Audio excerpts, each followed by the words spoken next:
Okay, hello. This will be a really quick video, and then I have another video to make after this. But this one will be the July Reads wrap up, and this one is going to be really quick, because I only read 3 books this month. I know I should have done much better, but I met my Goodreads yearly goal this month, well, in last month, which was 50. Now my personal goal was much higher than that, but me being me, I wanted to set something actually reasonable, at least as a starting point. But anyway, to get to the point, first book I read was Fangs by Sarah Anderson. Now this is a really cute, really quick graphic novel about a werewolf and a vampire who fall in love with each other. It says, "I want your blood" on the back. The pages are black. But it was really cute, really, really funny. I absolutely adored this. I saw somebody post about this months ago, and they would post the little pictures of certain scenes, and I thought it was hilarious, and I wanted my hands on it so I could read it, and I got it, and I'm so happy that I did. I would 100% recommend this if you want a cute, sweet graphic novel about a werewolf and a vampire falling in love. You can imagine how that goes. The next book I read was Tokyo Ever After by Miko Jean, and I really don't know how I felt about this book. This one was basically like, when they were talking about this, they were basically saying, oh, it was a Tokyo Princess Diaries, which in a sense it is. But it's a Princess Diary meets What a Girl Wants. There's aspects from both of those books, especially, the scene in What a Girl Wants when I can never remember a character's name. With the main character, her and the dude, the love interest, they fall out the little boat in the water. And she was talking about how she can't fit in, and he was like, why would you want to fit in when you're born to stand out? This scene, that's not exactly the scene that happens, but basically that quote makes itself in its way, a variation of it makes itself into this book. And I was like, I see what you did there. It was a decent book, and it was kind of a quick read, but at the same sense, the pacing just felt a little bit off to me, and also the relationship. I don't like when relationships kind of start off hostile, like they don't like each other, and then you see very little that happens between each other that ever changes their opinion, and then all of a sudden they're like, I love you. I hate that, because it just doesn't feel realistic. Like, when there's there's nothing there that you feel bridges the gap between dislike to like. But also the same thing with the pacing. It's just I see so little. What's the main character's name?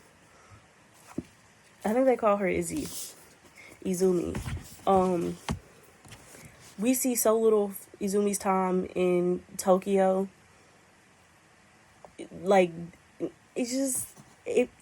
She's only supposed to be in Tokyo for a couple weeks to spend time with her dad. She finds out is the crown prince, and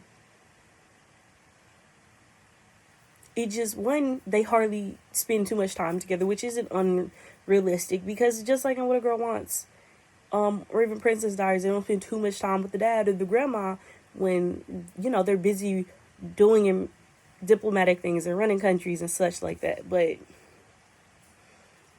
it feels like she's there even a shorter amount of time than she actually is. Already she's barely there 2 weeks, but it feels even shorter than that, because we hardly get to know anything about her time there unless a conflict happens. It's just, oh, this conflict happens, oh, this big thing happens, I'm going home. It just bothers me a whole lot. But other than that, it was really sweet, and it was a quick read, and it wasn't bad. It's just that pacing, and especially the way the relationship progressed, just bothered me. And then the last book I read was 1,500 Miles from the Sun by Johnny Garzavilla, and it was really sweet.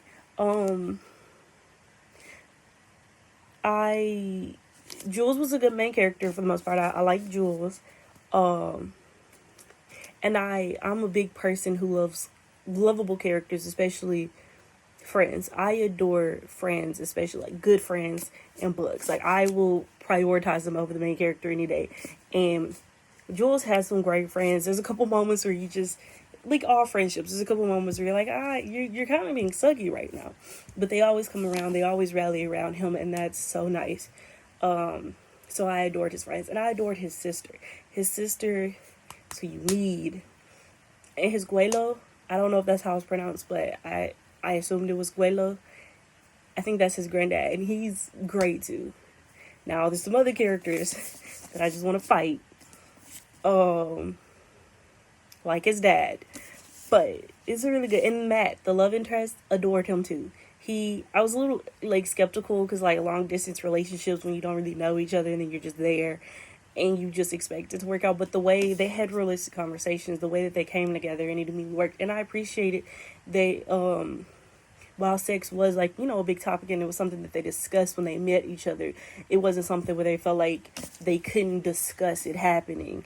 And it wasn't something that they felt like, oh, even though we just technically met in person, we can't do this. I appreciate it. That was something that was a big thing for me. So anyway, and I also really liked that even though his plan for moving to California, while it didn't happen the way he wanted to, while he had to find another way to make it work, he still found the place for him and he still made it work and got to like live out a variation of his dreams. So that